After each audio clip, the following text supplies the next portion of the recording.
Hello everyone, welcome back to my channel. Today, I bring you the story of San and Ly Hoai. As the days draw closer to Lunar New Year, San's life continues to flow in its familiar, simple rhythm, just like any other day. Mornings begin when a light mist still lingers on the rooftops, the countryside quiet and calm, with only the sound of wind passing through the areca palms and the faint scent of fresh sunlight in the air. San and Ivy stand in front of the camera, offering gentle smiles and greeting the audience with a natural, warm voice, as if they were talking to close family members. There is no extravagance or polish, just a simple greeting, yet warm enough to open a busy day filled with closeness and affection. The work of making coconut jam begins right after that, repeating the familiar rhythm San has followed for many years. Fresh coconuts are neatly arranged in one corner, their rough husks gradually removed by hands well accustomed to the task. San works slowly and carefully, without haste. She peels away the brown skin to reveal the pure white coconut flesh, then washes it several times to ensure it is thoroughly clean. Ivy stands beside her, helping with small tasks and occasionally asking random questions, creating a light and intimate atmosphere typical of mornings in the days leading up to Tet.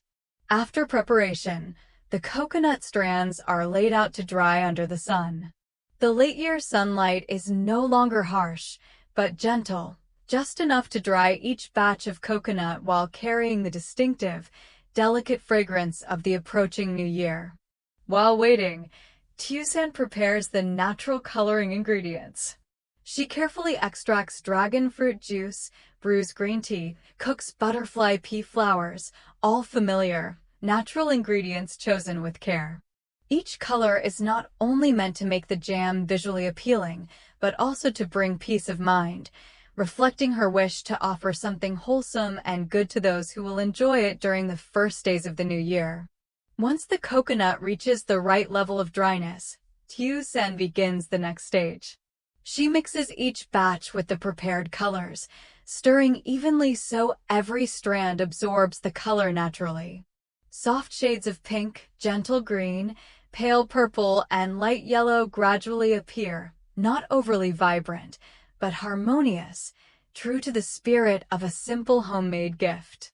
Throughout the process, San pays close attention to every detail, from the stove temperature and flame level to the timing of stirring the jam.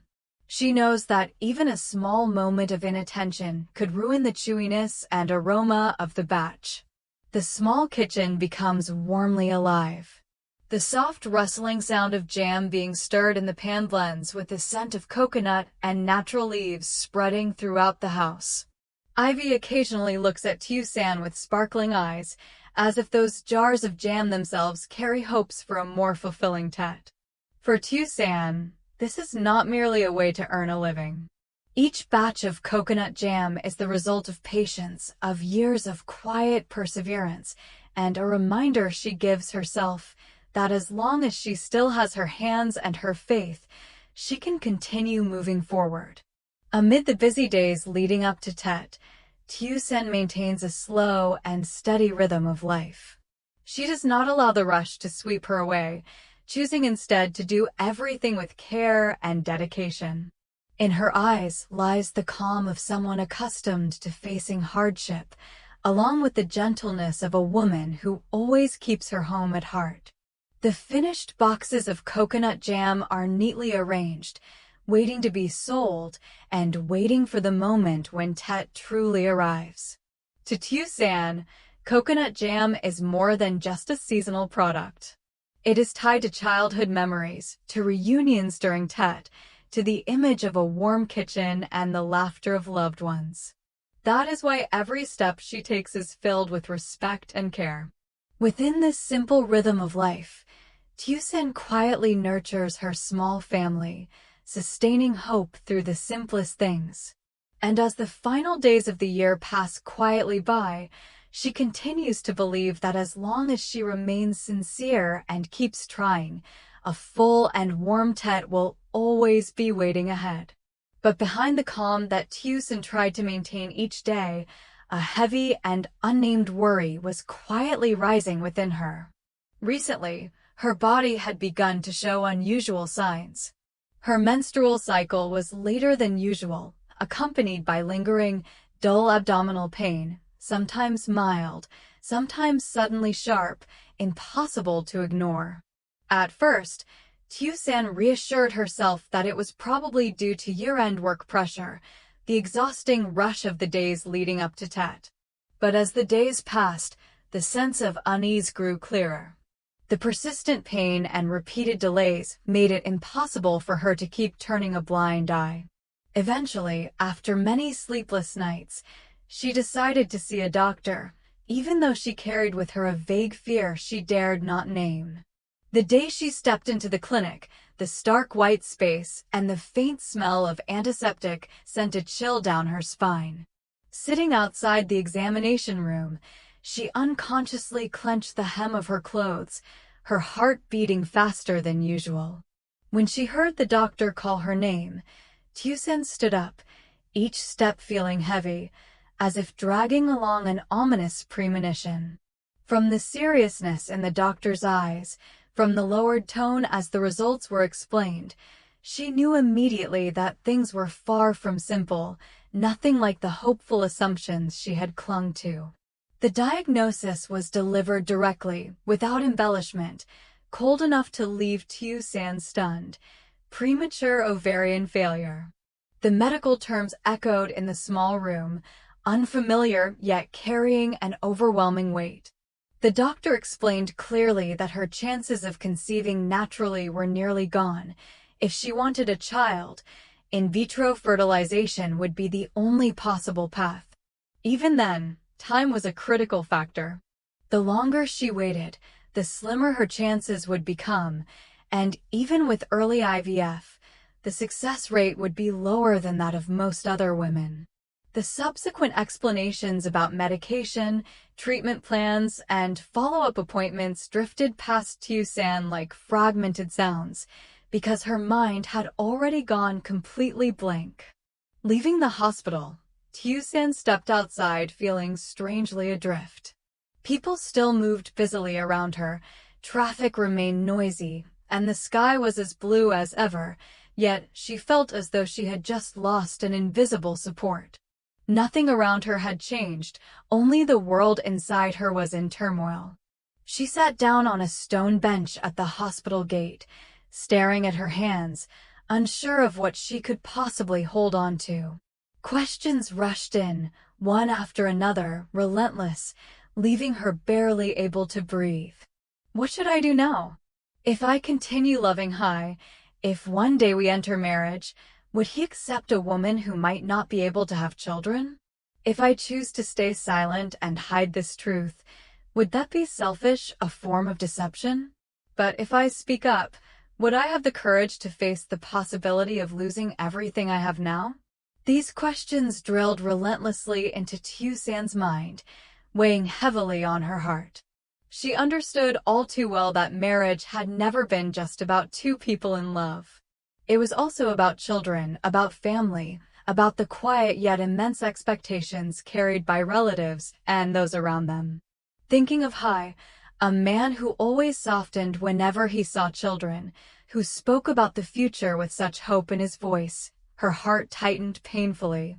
She feared that look in his eyes might change, feared that the dream they shared would turn into a burden if she told the truth. Guilt and self-blame crept in, leaving her uncertain which direction she should take next. Yet life did not allow Tiểu to collapse for long. Despite the turmoil inside, she still had to return to her everyday rhythm.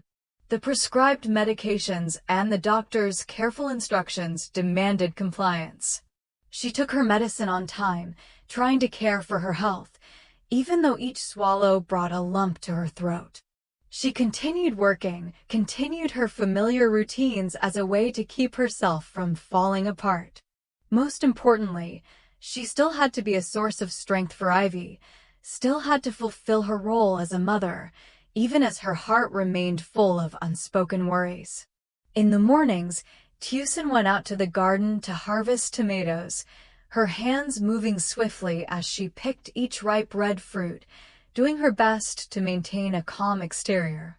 In the small garden, winter apricot blossoms began to bloom, their pure white petals trembling gently in the breeze, beautiful in their fragility. Watching the scene, Tiusen stood still for a long moment. She told herself she had to be strong, that no matter how tangled everything felt, no matter how uncertain the future appeared, she could not allow herself to give up. In the quiet of the garden, amid unresolved fears and unanswered worries, Tiusen continued walking forward in silence, carrying the hidden burden in her heart, waiting for a time when she would be brave enough to face the truth and her own heart. Returning home after a long day that seemed to have drained all her strength, Tiusen walked slowly through the familiar gate, letting the sounds of the late afternoon fade behind her. The last sunlight had completely disappeared beyond the line of trees, leaving the sky gradually shifting into muted shades of gray and purple, signaling the arrival of a quiet night. She gently closed the door, a familiar motion, yet this time it carried a different weight, as if she were setting down an entire day filled with thoughts and emotions she could not put into words. Inside the small house, the soft yellow light came on, illuminating every familiar corner and bringing a sense of warmth and safety that only this place could give her. The moment Ivy saw her mother, she ran toward her without hesitation, wrapping her small arms tightly around Tiusen with all the innocence and trust of a child. Tiusen bent down and gathered her into her arms, holding her close, as if afraid that loosening her grip even slightly would allow the sadness and worries she had hidden all day to spill out. The warmth of Ivy's body soothed her heart, if only for a moment. In that instant, Tiusen said nothing. She simply took a deep breath, trying to keep the calm she needed in front of her child. Mother and daughter sat down together at the table. On it were plates of coconut jam in various colors, still fragrant with sunlight, sugar, and the unmistakable scent of the year's end drawing near. Ivy ate and laughed, her face glowing with simple joy, her clear eyes shining with a child's unique excitement. She chattered endlessly, telling her mother about the little things of her day, things that, to Ivy, made up an entire world. The hen in the garden laying an egg earlier than usual, where the reddest tomato had been picked. Or simply which color of jam she liked best, pink or green. Tiusen listened to every word, nodding, smiling, occasionally responding softly. She tried to keep her voice steady and warm, revealing no disturbance at all, even as thoughts continued to churn inside her, overlapping and tangled without rest. After the meal, the two of them went out into the garden to collect eggs. Dusk had settled in, and the year-end wind carried with it a chill so characteristic of the days before Tet. Ivy skipped about cheerfully, her small footprints pressing into the familiar dirt path, carefully cradling each egg she found as if it were a treasure. She giggled every time she discovered another one, turning back to proudly show her mother. Tiusen followed behind, her eyes fixed on those tiny steps, her heart filling with a feeling both warm and painfully tender. In that moment, she realized that it was Ivy's innocence and carefree joy that had kept her standing through everything she had endured. Ivy knew nothing of adult worries, nothing of the hidden fears weighing heavily on her mother's heart.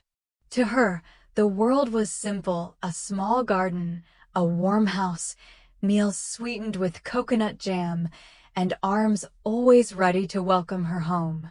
Tiusen laughed and played along with her, sharing in Ivy's childish stories. But behind that smile, there was a long silence in her heart.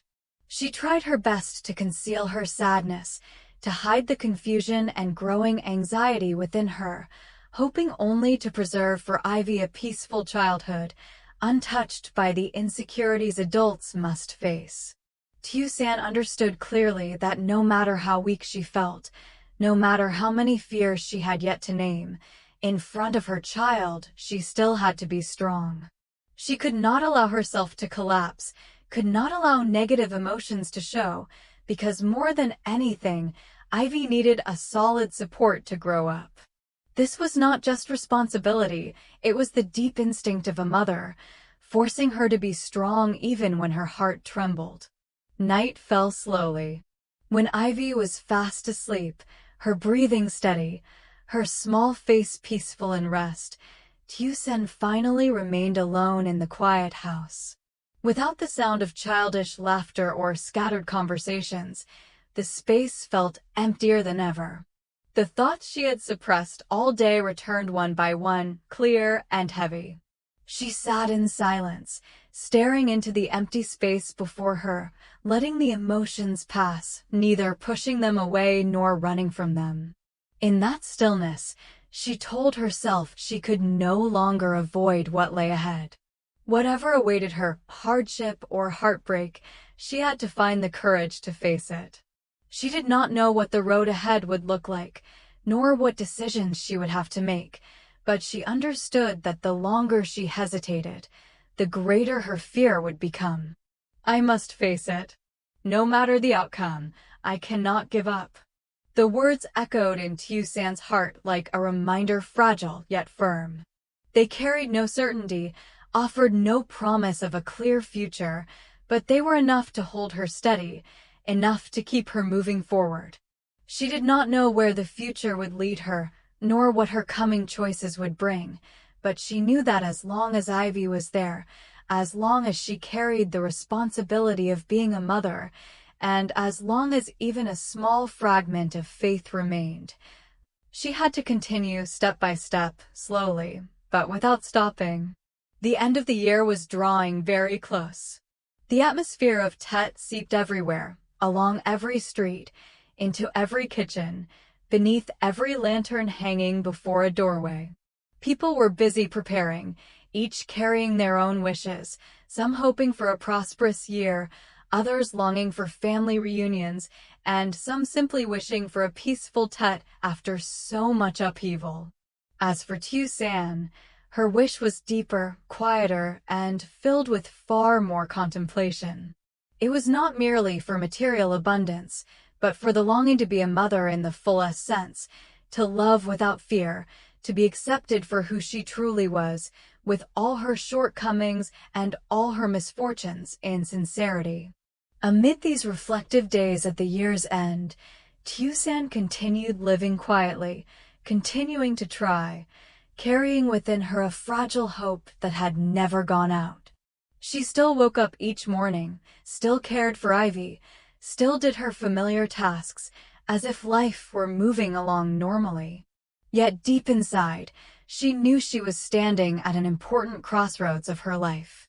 What lay ahead, whether the fears she carried would become reality or not, all of it was still waiting in the distance, ready to be faced with all the courage she was slowly, day by day, gathering. Xin chào tất cả mọi người đã quay trở lại với kênh của mình. Hôm nay mình sẽ làm video.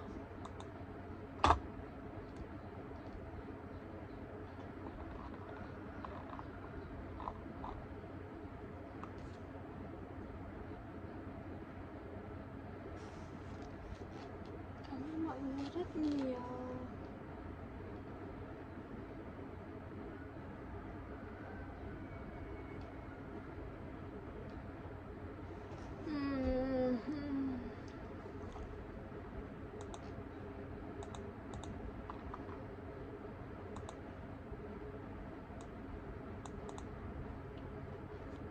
Tạm biệt mọi người, hẹn gặp lại mọi người trong những video tiếp theo ở trên kênh của mình nhé. Bye bye.